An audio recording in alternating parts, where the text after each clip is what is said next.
감사합니다. 대한민국이 일제압자에서 해방된 지 올해가 65년이 되는 해입니다. 1945년 일본이 패망하고 우리 조상님들이 숨겨둔 태극기를 꺼내어 흔들며 광복을 노래하던 그 시절, 우리 대한민국은 세계 최빈국의 비참한 형편의 나라였습니다. 그러나 하나님의 도우심으로 해방 직후의 혼란과 갈등, 그리고 6.25 동남과 회복, 그리고 70년대 80년대 산업화와 민주화의 험난한 과정을 거쳐서 오늘 대한민국은 세계 종합 국력 13위의 선진국이 되어가고 있습니다. 이 모든 해방과 자유와 번영은 하나님이 우리 민족에게 주신 선물입니다.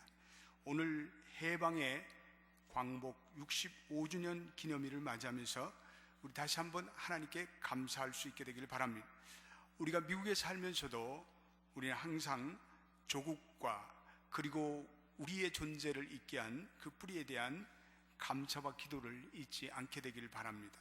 전 세계에 약 800만의 코리안 디아스포라들이 이렇게 살아가고 있습니다.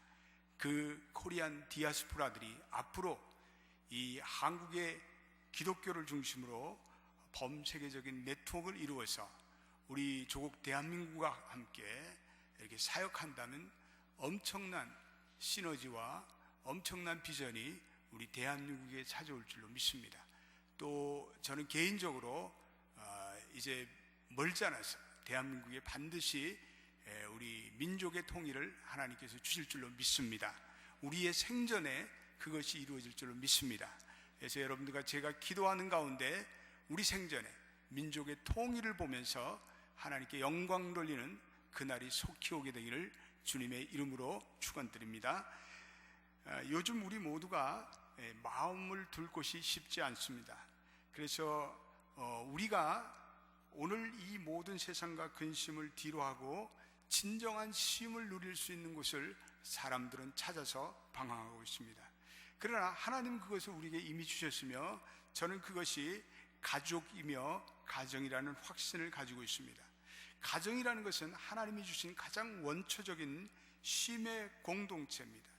가정은 우리가 마지막 지켜나가야 할 최후의 보루와 같은 하나님이 주시는 안식처입니다. 아주 편안하고 자유함을 느낄 수 있는 곳이 이 가정이라고 생각합니다. 한 저명한 변호사가 초등학생 아들과 함께 특집 TV에 나와서 가족에 대한 얘기를 나누게 되었습니다. 아버지가 아들의 친구가 되어서 같이 놀고 또 춤도 추고 유머도 주고받았습니다. 그 모습이 대단히 아름답고 행복해 보였습니다. 진행자가 그 초등학교 아들에게 이런 질문을 던졌습니다. 당시 너에게 하나 희망이 있다면 그것이 무엇이냐 이렇게 물었더니 아들이 잠시 생각하더니 아빠가 집에서는 팬티만 입고 다니는데 앞으로 집에서 품위를 지켰으면 좋겠습니다. 이렇게 얘기를 해서 폭소가 터졌습니다. 이 가정이라는 것은 우리가 속옷바람으로 자유롭게 다녀도 편안함을 느낄 수 있는 그 비형식적 자유와 행복을 느끼는 것이 가정이 아닙니까? 교회란 무엇입니까? 우리가 교회를 생각해 볼 때 교회라는 것은 그리스도의 생명력이 충만해서 그 생명력으로 인해 사랑이 넘쳐나고 그리고 자유와 행복을 느끼는 것이 교회입니다. 저는 모태신앙인데 어린 시절로부터 아주 열심히 교회를 나갔습니다. 그래서 저는 지금도 교회에 대한 아름다운 그 인상들이 추억들이 많이 남아 있습니다. 저희 어린 시절에는 교회에 톱밥 난로가 있었는데 추운 날 교회로 들어가면 언제든지 그 톱밥 난로가 따뜻하게 켜져 있었습니다. 그 톱밥 난로에 불똥이 튀는 것을 보면서 우리 친구들과 함께 도란도란 이야기를 나누면서 세상이 줄 수 없는 그 평안함과 아늑함을 나눴던 기억이 제게는 아직도 제 뇌리에 남아 있습니다. 여러분 그렇습니다. 교회라는 것은 우리의 영혼의 고향 같은 곳입니다. 교회는 세상에서 느낄 수 없는 어머니의 품과 같은 평안한 행복을 교회에서는 느낄 수 있어야 합니다. 초대교회 유명한 성의 성자였던 어느 성인이 이런 말을 남겼습니다. 교회란 하나님을 아버지로 또는 어머니로 그리고 교우들을 내 가족처럼 느낄 수 있는 것이며 그렇게 진정 느낄 수 있는 사람이 진정한 그리스도인이다, 이런 말을 남겼습니다. 누가복음 2장에 보면 예수님께서 12살 되던 해 성전에 올라간 이야기가 나옵니다. 예수님이 성철이 들자 성전에 올라가서 하나님의 말씀을 듣고 그리고 성경을 놓고 랍비들과 대화하기를 대단히 즐거워했습니다. 그리고 그 성전에 있는 시간은 예수님께는 너무나도 행복한 시간이었습니다. 그래서 아버지와 어머니와 함께 고향으로 돌아가는 일조차 까맣게 잊어버릴 정도였습니다. 요셉과 마리아가 나사렛으로 돌아가다가 아들이 일행 중에 있거니 하고 사흘길을 가다가 아들이 없어진 것을 발견했습니다. 그래서 그들은 큰 걱정하면서 예루살렘으로 가보니까 예수님께서는 여전히 성전에서 계셨습니다. 그래서 부모가 이 어린 예수님을 책망합니다. 아이야, 어찌하여 우리에게 이렇게 하였느냐? 그랬더니 예수께서 그때 이러한 대답을 하셨습니다. 어찌하여 나를 찾으시나이까? 내가 아버지의 집에 있어야 할 줄을 알지 못하셨습니까? 예수님은 성전을 아버지의 집이다, 이렇게 표현하고 있습니다. 예수님은 성전에 있는 동안에 아버지의 사랑을 느끼고 아버지의 체온을 느끼고 아버지의 품 안에 있는 행복을 느꼈습니다. 이것이 12살 난 예수님이 교회를 향한 마음이었습니다. 여러분, 주일마다 교회를 찾아올 때 여러분들이 가장 행복하고 마음에 넉넉하고 그리고 어머니의 품에 안기는 것 같은 행복감을 느끼고 계십니까? 교회 가족에 대한 행복을 성경은 표현하면서 주의 집에 사는 자들은 복이 있나니 이렇게 말씀하고 있습니다. 주의 집에 거하는 자들이 복이 있다. 시편 133편에도 형제가 연합하여 동거함이 어찌 선하고 아름다운지요, 이렇게 말씀하고 있습니다. 오늘 우리가 읽은 이 예배서 4장은 하나님의 가족에 대한 대단한 중요한 말씀을 하고 있습니다. 우리가 이 하나님 안에서 한 가족이 되었다고 하는데 그 한 가족이 된 근거에 대해서 말씀하고 있습니다. 이건 대단히 중요한 신학적이며 성경적인 근거입니다. 여러분들이 한번 예배서 4장 4절로부터 6절 말씀을 한번 펼쳐보시게 되길 바랍니다. 여기서 7가지의 대단히 중요한 단어가 나옵니다. 7가지의 하나됨을 얘기하고 있습니다. 우리 4절로부터 6절을 한 번만 더 읽어보겠습니다. 시작. 몸이 하나이요 성령이 하나이니 이와 같이 너희가 부르심의 한 소망에서 부르심을 입었느니라. 주도 하나이요 믿음도 하나이요 세례도 하나이요 하나님도 하나이시니 곧 만유의 아버지시라. 만유에 계시고 만유를 통일하시고 만유 가운데 계시도다. 거기에 원이라는 단어가 나오고 거기에 4절에 여러분들이 펜이 있는 분들은 다 줄쳐 놓으시게 되길 바랍니다. 원 바디, 우리는 한 몸이요. 원 스피릿, 우리는 한 성령이요. 우리는 원 호프, 우리는 한 소망으로 부르심을 받았고, 우리는 원 로드, 우리는 같은 주를 섬기고, 원 페이스, 우리는 믿음도 하나요. 원 베프티즘, 우리는 세례도 하나요. 그리고 원 갓, 우리는 하나님도 한 분 되신 하나님을 우리가 믿는다고 말씀하고 있습니다. 7개의 원리스, 하나됨에 대해서 말씀하고 있습니다. 우리가 그리스도 안에서 진정한 하나 되는 가족을 느낄 수 있는 신학적이며 성경적인 근거는 이 7가지에 근거하고 있습니다. 하나 되는 몸, 하나 되는 성령, 하나 되는 소망, 하나 되는 주, 하나 되는 믿음, 하나 되는 세례, 하나 되는 하나님. 이 7가지가 우리를 하나로 뭉쳐 연합시켜주고 있습니다. 이 7가지가 있기에 우리는 이 교회 공동체에서 엄청난 동질성을 지니고 있습니다. 세상에서 어느 집단에서도 찾아볼 수 있는 찾아볼 수 없는 동일한 깊은 내면의 가치가 이 교회 구성 안에는 흐르고 있습니다. 그 이유는 이 7가지의 하나됨이 우리에게 있게 되기 때문에 그렇습니다. 오늘 4절에 몸이 하나이요 이렇게 말씀하고 있습니다. 우리는 한 몸이 되었다는 것입니다. 우리가 한 몸이 됐다는 것은 그리스도의 한 몸이 됐다. 우리는 그리스도의 몸입니다.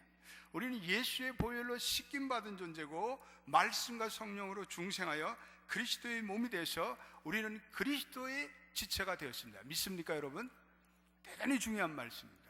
우리는 한 몸 되었습니다. 이제 예수님이 머리이시고 우리 모든 성도들은 지체를 이루어서 우리는 하나가 되었습니다. 두 번째, 우리는 성령으로 하나가 되었습니다. 이 성령께서 우리를 하나로 만들어 주십니다. 그래서 우리는 이제는 성령의 사역으로 인해서 우리 그리스도의 진정한 몸이 되고 인격적인 성령의 열매들이 맺습니다. 우리 성도들은 9가지의 성령의 열매들이 어느 순간부터 우리에게 맺어지기 시작합니다. 그럴 뿐 아니라 우리는 성령의 사역으로 말미암아 성령의 은사를 받아서 이제는 하나님의 일을 담대히 감당할 수 있는 사역자들이 됩니다. 그래서 이것은 성령이 우리를 묶어주시는 성령 가운데 하나됨입니다. 또한 오늘 우리는 원 호흡, 한 소망의 비전을 가졌다. 이 한 소망, 우리가 가지는 복된 비전, 이 한 소망은 한 소망 안에서 부르심을 입어서 언젠가는 우리 모든 성도들이 그리스도의 얼굴을 보게 될 것입니다. 그리고 우리는 그리스도의 형상으로 점점 변함. 모든 성도들은 예수를 믿고 나서 그리스도의 형상으로 점점 닮아갑니다. 이거는 한 소망입니다. 우리의 믿음도 하나고 세례도 하나라고 말씀하고 있습니다. 우리의 믿음과 세례의 대상은 예수 그리스도입니다. 우리는 예수 그리스도를 믿습니다. 우리가 세례를 받을 때 우리는 엄청난 성령이 묶어주시는 보이지 않는 한 몸됨으로 묶어주십니다. 우리의 믿음과 세례와 소망이 전부이신 우리가 예수 그리스도를 믿는데 우리는 왜 한 가족이 되지 않겠습니까? 이거는 교회에 흐르고 있는 놀라운 동질성을 이야기하고 있습니다. 저는 이 목회를 하면서 젊은이들에게 조금만 양보를 하는데 어떤 걸 양보하냐면 너희가 결혼 대상을 찾을 때 조금 부족하더라도 그 사람이 동일한 가치관을 가진 그리스도이면 그와 결혼해라. 그에게 돈이 조금 모자라더라도, 미모가 조금 모자라도 그가 같은 기독교인이면 결혼해라. 저는 그렇게 젊은이들에게 강조를 많이 합니다. 왜냐하면요, 이 예수를 믿는다는 것은요, 이 엄청난 내면의 가치의 동질성을 얘기합니다. 많은 사람들이 결혼하기 전에는 그걸 모릅니다. 그냥 나하고 결혼하면 교회를 나와줘요. 내가 믿어주죠. 여러분, 아닙니다. 오늘 믿음도 하나이고 세례도 하나이고 성령도 하나이고 우리가 믿는 주도 하나이고 하나님도 하나이기 때문에 우리가 기독교인이 된다는 것은 이 엄청난 동일한 가치관을 우리가 나누고 있습니다. 그러므로 이 젊은이들이 이 깊고도 오묘한 동일한 내적인 동일한 가치관을 가지고 살아간다는 것이 얼마나 중요하겠습니까? 이 가치관이 틀리면 어떻게 되는 거예요? 거기엔 결혼 생활에 많은 차이가 있습니다. 내면의 가치관의 차이가 있습니다. 그래서 여기 계신 우리 결혼 홍기를 앞둔 많은 우리 자녀들이 같은 믿음을 가진 기독교인을 인생의 파트너로 만든 축복이 있게 되기를 주님의 이름으로 축원드립니다. 여러분들의 자녀들을 될 수 있느라 꼭 믿음의 가치관을 가진 그러한 동일한 가치관을 가진 그러한 며느리를 찾고 사이를 찾고 그렇게 되기를 바랍니다. 이건 대단히 중요한 문제입니다. 오늘 세 번째, 우리가 그리스도 가운데 하나인 것은 우리가 믿는 하나님이 한 분 하나님이라고 말씀하고 있습니다. 6절 한번 읽어보겠습니다. 대단히 중요한 말씀입니다. 시작. 하나님도 하나이시니 곧 만유의 아버지시라. 만유에 계시고 만유를 통일하시고 만유 가운데 계시도다. 하나님도 하나의 신이 만유의 아버지시라, 만유에 계시고 만유를 통일하시고 만유 가운데 계시도다. 하나님은요, 어떤 원리의 하나님이 아니라 하나님의 인격의 하나님입니다. 하나님은 온 세계에 초월하시는 하나님 동시에 우리 가운데 계시는, 이걸 신학적인 표현으로 내재하시는 하나님이라고 합니다. 우리는 하나님을 우리의 삶 속에서 경험할 수가 있습니다. 하나님이 멀리 떨어진 하나님이 아니라 이 하나님은 우리가 체험하고 경험하는 우리 가운데 계시는 하나님이란 말씀입니다. 우리가 그리스도를 믿고 경험하고 체험하면 하나님께서 우리 중심 가운데, 우리 가운데 나타나십니다. 지난 수요일 날 우리 오신 성도들은 우리 KM과 EM 유스그룹의 청소년들의 그 니카라과 멕시코 간 선교 간증을 들으면서 얼마나 은혜를 받았는지 모릅니다. 그들이 간증하는 가운데 그들 가운데 계시는 하나님을 체험하고 돌아왔습니다. 예. 그들이 맨 처음에 선교를 갈 때는 내가 도대체 선교에 가서 뭐를 해야 되나? 예. 내가 어떻게 전도를 할 수 있는가? 내가 어떻게 사역을, 복음을 증거할 수 있고, 내가 어떻게 그 이 뜨거운 100도가 넘는 그 지열 가운데 이 현지 주민들 지붕을 이어줄 수 있고 지붕을 만들어줄 수 있고, 나 그거 못한다, 아주 대단히다 의심스러운 마음으로 나갔는데, 그러나 막상 선교지에서 자신들이 선교의 상황에 부딪혔을 때 그들은 자기의 연약함을 하나님께 아뢰며 기도하는 가운데 하나님이 자기들 가운데 나타나셨다는 거예요. 애들이 그렇게 표현하고 있어요. 예. 그래서 전도하는 가운데 능력을 주시고, 그리고 현지인 지붕을 100도가 넘는 그 지열 가운데 내가 이거 일을 전혀 해보지도 않은 애들이, 그러나 그러한 험한 일도 할 수 있는 하나님이 힘을 주시고, 그리고 자기들의 사역 가운데 은혜를 주시고 자기네들이 그걸 체험하고 돌아왔다는 거예요. 그러면서 그것을 간증을 하는 이야기를 들었습니다. 그러면서 와, 하나님 살아계시구나, 그런 체험적인 역사를 간증해 주었습니다. 여러분, 그렇습니다. 하나님은 우리 가운데 계시며 만물 위에 뛰어나시고 만물을 지배하시는 초월적인 하나님이며, 우리가 그러한 하나님을 모시고 그러한 하나님을 예배하고 살기 때문에 우리는 동일한 간증, 우리는 동일한 하나님을 만난 이야기를 듣게 됩니다. 그리고 우리는 그 하나님이 우리가 다 섬기는 동일한 하나님이라는 것을 우리는 확신하는 한 가족이 되었습니다. 여러분, 교회의 가족이 되었다는 것이 이보다, 이 7가지 우리를 하나로 만들어주는 근거보다 더 확실한 근거가 어디 있겠습니까? 그래서 우리가 예수 안에서 한 형제, 한 자매가 되었다는 것은 육신의 부모, 그리고 혈육의 핏줄로 이루어진 형제 자매보다 더 치밀하고 더 영원합니다. 세상에 그 누구도 도울 수 없을 때, 심지어는 부모도 나를 버렸는데 교회 가족은 육신의 한계를 뛰어넘는 생사고락을 같이 하는 교회 형제자매들이 있습니다. 모든 것을 참으며 모든 것을 믿으며 모든 것을 견디며 끝까지 간 천국까지 동행합니다. 아니, 천국 가서 영원히 함께 거합니다. 이것이 교회 가족의 놀라운 하나됨입니다. 오늘 사도 바울은 이 교회 가족이 그저 절로 되는 것이 아니라 이 교회 가족이 되기 위해서 필요한 영적인 성품을 몇 가지를 얘기하고 있는데, 그것이 오늘 1절로 2절로부터 3절 말씀입니다. 오늘 2절 3절을 한번 읽어보도록 하겠습니다. 같이 읽어보겠습니다. 시작. 모든 겸손과 온유로 하고 오래 참음으로 사랑 가운데서 서로 용납하고 평안에 매는 줄로 성령의 하나 되게 하신 것을 힘써 지키라.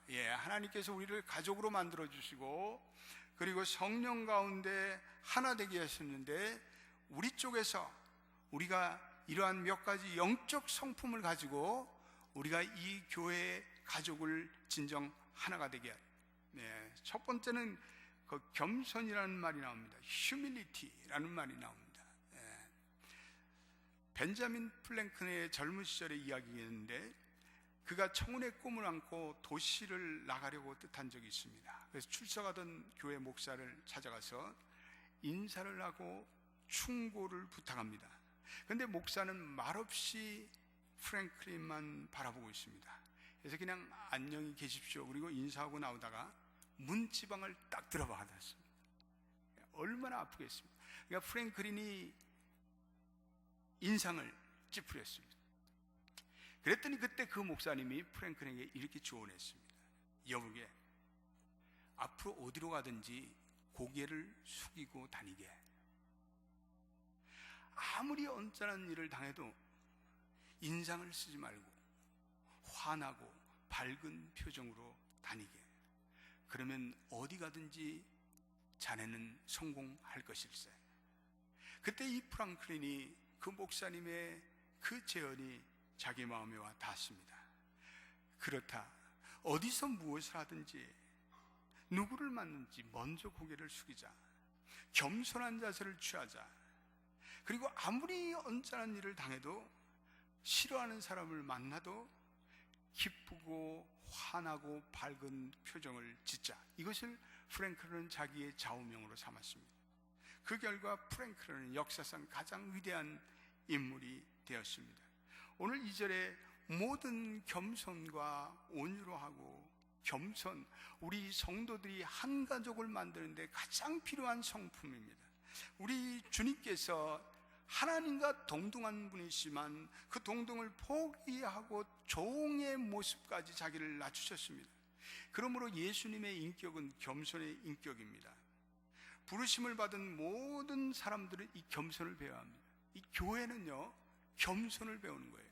제가 한번 워싱턴의 어느 교회를 집회를 갔는데 그 교회 청소를 하고 그리고 그 변소 청소를 하고 그리고 물을 주고 그런 사람들을 보면서 목사님, 저분이 월드뱅크의 탑 이그제큐티브입니다. 중력입니다. 저분이 무슨 대학의 수석 교수입니다. 저분이 연방정부의 누구입니다. 이렇게 얘기를 하시더라고요. 여러분, 교회라는 것은요, 세상의 훈장을 다 떼고 나타나는 것입니다. 세상에서는 어떻게 살았든 상관이 없습니다. 교회 와서는 그 모든 훈장을 띠고 우리가 섬기고 봉사하고 그리고 겸손해지는 것이 교회 아닙니까? 우리 이 겸손의 자세만 있으면 우리 하나님께서 우리에게 복을 주시고 하나님께서는 교만한 자를 물리치시고 겸손한 자에게 복을 주신다고 약속하셨습니다. 서로 진정 겸손으로 섬긴다면 교회는 진정한 공동체가 될 수가 있습니다.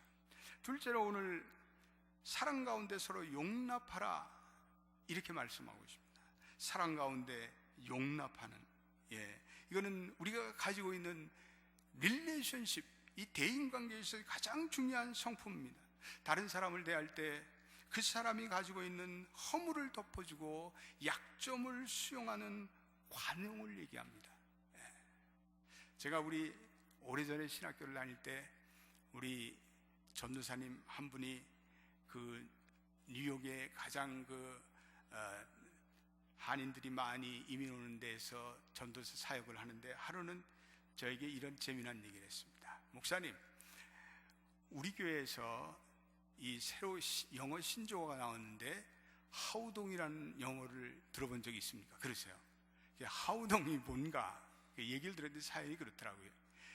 어느 날 한국에서 어느 애가 왔는데, 이민을 왔는데 애가 아무래도 영어가 서투른 거 아니에요.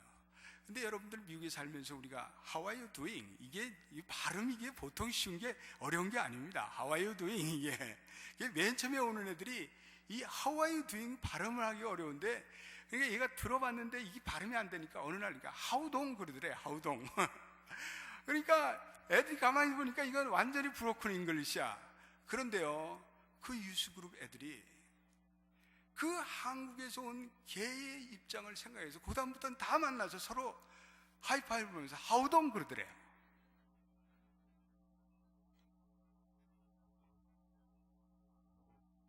여러분, 교회라는 것은 바로 약점과 허물을 가진 사람들을 포용해 주는 것이 교회입니다.